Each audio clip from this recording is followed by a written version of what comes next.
Alright, so I completely screwed up a Rainbow Six video I did, and somehow my mic cut out, and so all there was music for the whole freaking video. I really don't want to redo that, so before I talk about the Ghost Recon games, I'm just gonna show the results of the Rainbow Six one and talk about a couple things. Main reason there's two Vegases is because the bottom one is a PSP version, and that is completely different than the main console and PC versions. And the reason there's two Rainbow Six Threes is because the PC version plays like the older games, while as the console version plays like some of the newer ones, where it's more semi-tactical. I don't think the reason Siege is down here is because however that game started as, it's a Fortnite clone now, so fuck that piece of shit. And if you're wondering why I've got Vegas up here at all, when it's probably one of the least tactical games before we lost Patriots for Siege, is because even though it's like I cannot speak. Tactically minimalistic is a lot of fun for what it does and is a well-made cover shooter. And the reason I got the Sum of All Fears on here is because it basically plays like old Rainbow Six and the original Ghost Recon. To the point where it even has a character from Rainbow Six in it. I've never seen what it's based off of, so I don't know how accurate it is. But it's pretty okay. If anybody was worried about playing the older Rainbow Six games or Ghost Recon 1 because of how much more demanding they are, then I would say start with Sum of All Fears because it plays similarly, but it's more forgiving. And if you like that, then you can move on to the old Rainbow Six games and Ghost Recon 1. Now, back to what this video was about. So, Ghost Recon 1, as I said, plays pretty similarly to Rainbow Six 1, 2, well, Rainbow Six 1, Rogue Spear, and Raven Shield. But the main difference is, instead of making a pre-plan and following it, you plan on the fly. The other big difference is they take place mostly on open outdoor maps. So you have to approach these situations a bit differently than you would with Rainbow Six, as well as the fact that you have less teammates to work with. It's been a while since I played these. I believe you have 6, whereas opposed to Rainbow Six giving you 8. But you do have to coordinate pretty well with the two teams, or else you will die from something you didn't see, because the main problem I have with Ghost Recon 1, as good as it is as a tactical game, is the fact that it pulls some cheap shit, because enemies can see you through both foliage and past the draw distance. So you can be dead by something that would have been impossible to see, but they can see right through that shit. So don't expect to be able to use bushes as cover, because they will just shoot right through that. So be prepared to have to either rely on the auto aim or your teammates to take care of those enemies that pull that crap. But beyond that, it was a really good, more open tactical game. I wouldn't say it's as good as Rogue Spear or Rainbow Six 3, but it pulls its weight pretty well. So that's an A tier. Now it had 2 expansion packs, one of them being Island Thunder, the other being the Desert Siege. I think Island Thunder only came in or at least I've only ever seen it in compilation, so I don't know if it was sold standalone or not. But either way, both of these expansions had 8 missions each. They really didn't change much or add much from the base game. I want to say you might maybe have more operatives to work with, because, you know, permadeath is definitely a thing with the first game, much like the old Rainbow Sixes. And there might have been a few new weapons too, but again, it's been a while since I played these. Of the original game and its expansions, I actually like Desert Siege the most. So that's a higher A. And the reason for that is because there's less foliage, so you don't have to worry about getting shot by something that, like, you wouldn't have been able to see, but they can still see you magically. Though you still have to worry about the draw distance. But either way, I did like Desert Siege the best. Island Thunder was probably my least favorite because that's the most jungly, which means you also have a lot of freaking foliage to deal with. But there were some urban environments too. Either way, all three of these games are solid, and I think you can find I think it's the Game of the Year edition, which has all three still fairly cheaply. Now, it did get a fourth expansion pack called Jungle Storm, but this one was exclusive to PlayStation 2. And funnily enough, this Jungle Storm also came with Island Thunder's campaign in it, which was kind of weird that they did that instead of just making a compilation with everything, or releasing the Jungle Storm missions for PC. That being said, this one did feel a bit pointless, because I don't really think the story of Island Storm really needed a continuation, and if it did, it probably could have just done by having 2 more maps in that campaign. But I guess if you really want more Ghost Recon, or for whatever reason couldn't play it on a PC, it's not a bad port. The auto aim does help with the fact that you're dealing with imprecise controls. But my main issue was the frame rates, and again, buying a separate game where half the game I already had on PC just for have 8 more missions is kind of like, So I'm gonna say it's a B tier, but again, if you only had like the original and Desert Siege, or even just the original, then Jungle Storm isn't a bad compilation, even if it does have to make compromises for its PC2 porting. Or PC2, PS2 porting. Now, Ghost Recon 2, I was not a huge fan of. I don't like the way the command system works in that game. And I also don't like the fact that it has these solo missions that are really irritating.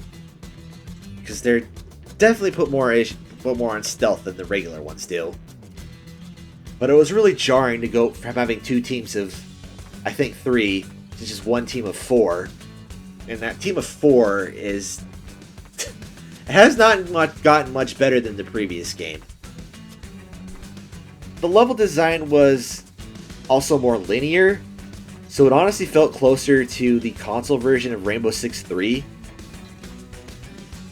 The game was fine, but I considering the fact it sits between Advanced Warfare and the original, it's just I just don't really see that much reason to go back and play that one. I did hear the PS2, I think it was the PS2 and GameCube versions were somewhat different than the Xbox version, which also another reason why I don't like this, because there's no PC version of either of these.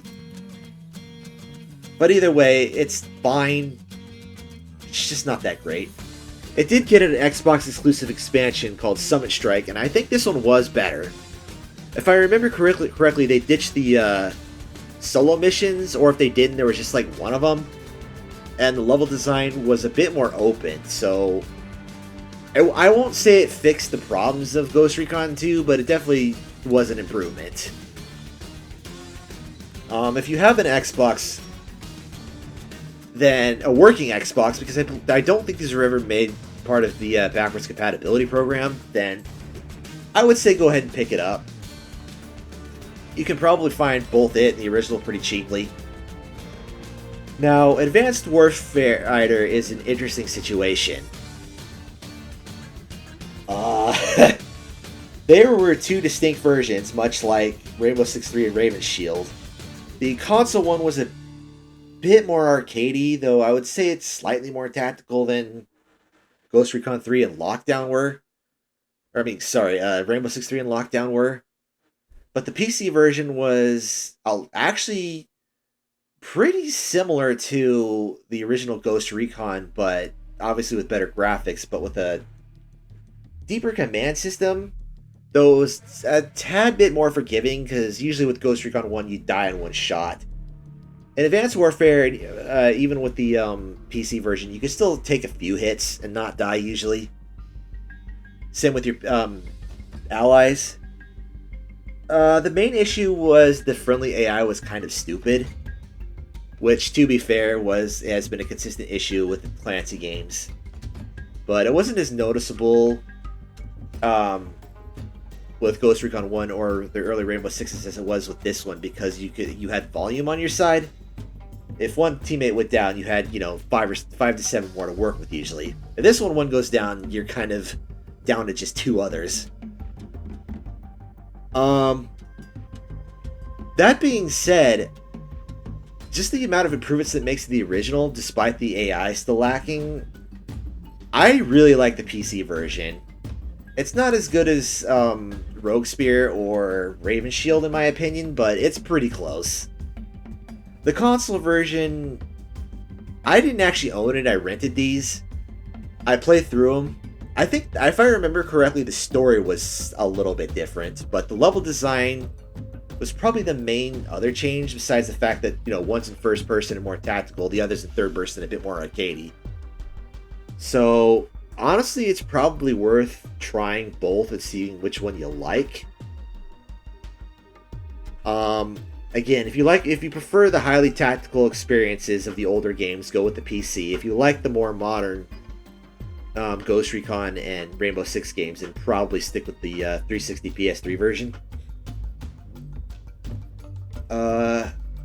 But yeah, this to me was like the peak of Ghost Recon. And I want to say this one probably had the best story too. So, even if it is just, you know, Mexico again, which we've seen in so many different games, but it's whatever. So, console, I would say it's still a fair A. 2 was a bit interesting, because this one actually had 3 different versions. It had the PC and the console version, but it also had a PSP version. Now, the console and PC versions were basically the same situation as Advanced Warfighter 1. As to which one I like better, this is kind of hard, because when it comes to the console versions, I think I like 1 better, but when it comes to the PC, I think I like 2 bit better. Despite the fact that the PC has a few issues that make it more frustrating than it needed to be. It added some UI changes for the command system, which made moving your teammates so much better than it was in the first game, as well as arming them out. However, it pulls more cheap shots than the first game did. One example is in the final mission, you start the level by coming out of the helicopter already under fire by a heavy machine gun. And heavy machine guns are one thing that will pretty much insta-kill you if you're close enough, which you are close enough. I restarted that mission so many times to try to get into a situation where I had all my teammates up, but you're basically lucky if only one of them goes down before you even get a chance to move or do anything. So if 2 go down, you pretty much just have to restart the level until you get lucky and only deal with them only having 1 up. I don't know what the devs were thinking with that. They should have patched that.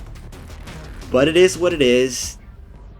That is probably the most egregious issue it has. So if you can deal with the rest of the cheap shots it pulls, then you can probably deal with that one, even if it means playing the entire final mission with 1 teammate down. Still, I liked it more than the original. And the console version is comparable to its predecessor as well. Now, the PSP version was interesting. I only played this one once. I believe this one was also third person, and it played a bit more like Ghost Recon 2. The story and the missions are completely self-contained and have very little to do with its console and PC brethren. But it's better than it is better than the PSP Rainbow Six Vegas game. I will give it that. Whether or not it's worth playing, it really depends on how much you care about Advanced Warfighter's story, probably, or just whether or not you're a serious completionist like I am. You could probably find it pretty cheap, but it is probably easily emulatable. So, if you have the ability to, I would recommend playing it on a Vita. I don't know if it has native support, but a hacked one will work perfectly fine because that extra stick does help with aiming. even though it's not like, true analog. Just using that instead of the buttons helps a lot. But either way, it's just okay. Now, the series did get another PSP game. This one fully exclusive called Predator. And I was actually surprised by this one. It is a bit more arcadey than its predecessors, but it still has a bit of a tactical route. It plays like a bit more of a fast-paced third-person shooter, but for being a PSP game, I was honestly surprised that the fact that it looked as good as well as it did. It plays pretty well. So I'm going to say this is a solid B. If you missed out on this, I would honestly suggest giving it a go on an emulator. It's worth a playthrough. Whether or not it's easy to find cheap, I don't know. But I also played this one on a Vita, so I don't know how much help that second analog stick will make or break it. But yeah, that is also the last time we had a Ghost Recon being an actual tactical shooter. Because the next entry was just a cover-based shooter, which was honestly even less tactical than Rainbow Six Vegas was. Future Soldier. I gotta be honest, despite the fact that it's just a cover-based shooter, I didn't hate it. It's probably the weakest of the tier I'm gonna put it in, but it's really hard for me to talk about this one because I have a like-hate relationship with it. I like it as a shooter, and it does do some interesting mechanics. Like, this one was the first game to introduce 6-shot, which allows you to have your allies line up 3 individual shots, with you taking the 4th, which helps with stealth takedowns, as well as having a solid opening gamut. My issues with this is there are a couple of sections where you're forced to go loud and move through while constantly being shot at. These sections are really annoying. Not that I mind going loud, mind you, because I'm not afraid to break stealth if I need to. It's just the fact that you're constantly being forced to move in a certain path while getting shot at from every angle is just the most irritating thing ever. I also don't like the weapon unlock system. Some weapons and attachments will force you to play on higher difficulties, and if you start a save file on one difficulty, you can't change it without starting a completely new save file, which means redoing the challenges, and some of those challenges are bullshit. So, yeah. It's also not very long. The story is alright, I guess, for a near future-esque game. But it does not feel like Ghost Recon. It's fine as a shooter, but nothing else. I'm going to say that's a high C, actually. Here's the one that everybody sat on. And was a surprise stealth hit, and the only probably one of 2 3DS launch titles that's actually worth playing.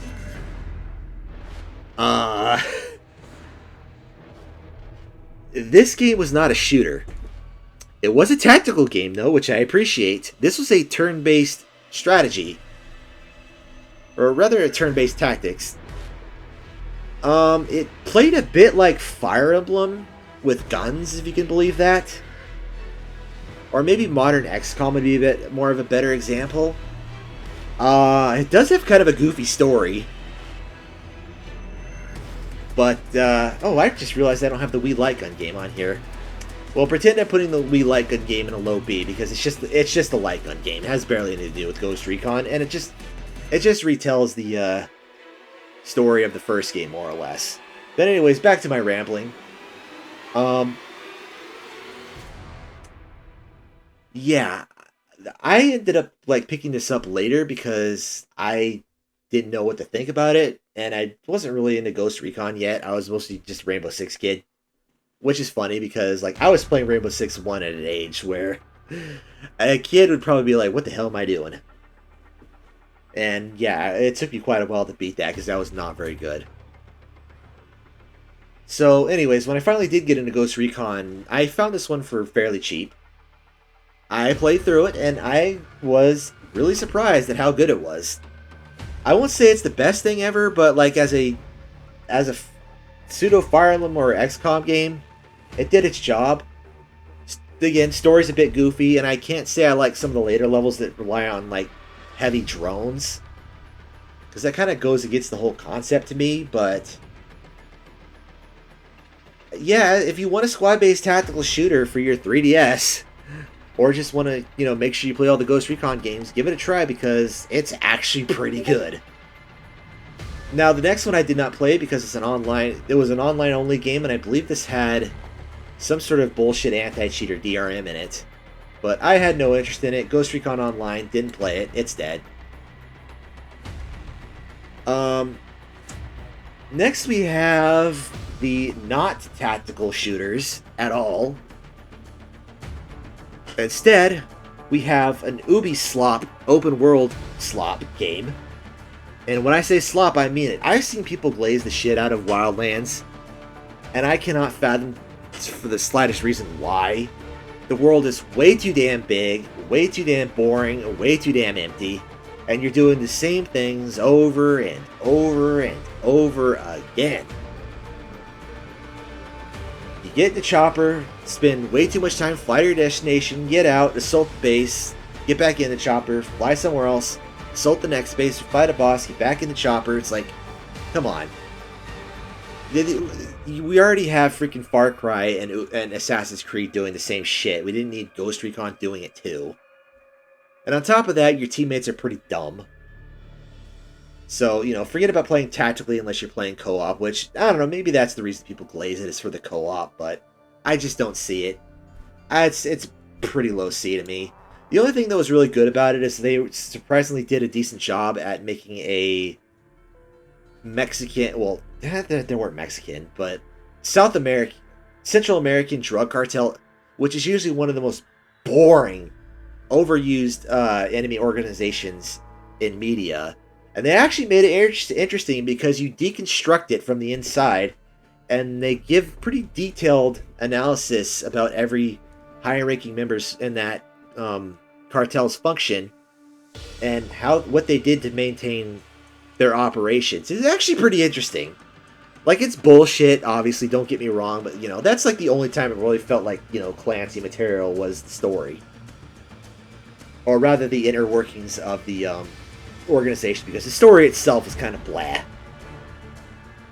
Now, the last game, which I'm assuming is going to stay the last game, because I think this series is dead, both because of how Breakpoint performed and because of how Ubisoft is in the shitter right now. Deservedly so, I might add. I picked this up like a couple of months ago because it's like, okay, if Ubisoft is getting ready to shut down shit, I might as well play through it now because I can pick the thing up for like $8. I will say that I am playing this post-patching and for cheap. I'm very aware of all the issues it had at launch.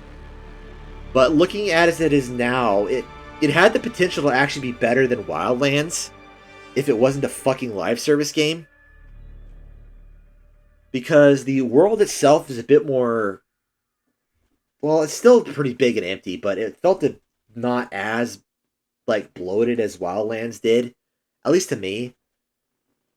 And I do appreciate the fact that you had a bit more control over certain things, like your teammates. The gear system was stupid, or the gear level system was stupid, but, you know, it's a live service game, of course it's going down that way. That's a negative, but I don't know. The story felt a bit more deeper than Wildlands, even though it didn't, like, deconstruct a cartel like Wildlands did. And I do think the gunplay was actually better. And it might be also because I played it on a Series X, but it just felt like a smoother experience in general than Wildlands was. But unfortunately, because it's a live service game and it will get shut down, and because it will fuck you over if you disconnect, guess what? D tier. The only reason I'm sparing it from the F is because, again, it had potential to be better than Wildlands was, but unfortunately, It is just another fucking Ubisoft open world slop. But yeah, that's a series that rose and stayed solid for quite a while until Ubisoft decided to Ubisoft. I'm hoping that when they finally get the final nail dropped in them, that the Clancy name, or at least Rainbow Six and Ghost Recon, will go to someone who actually does give a shit about tactical games.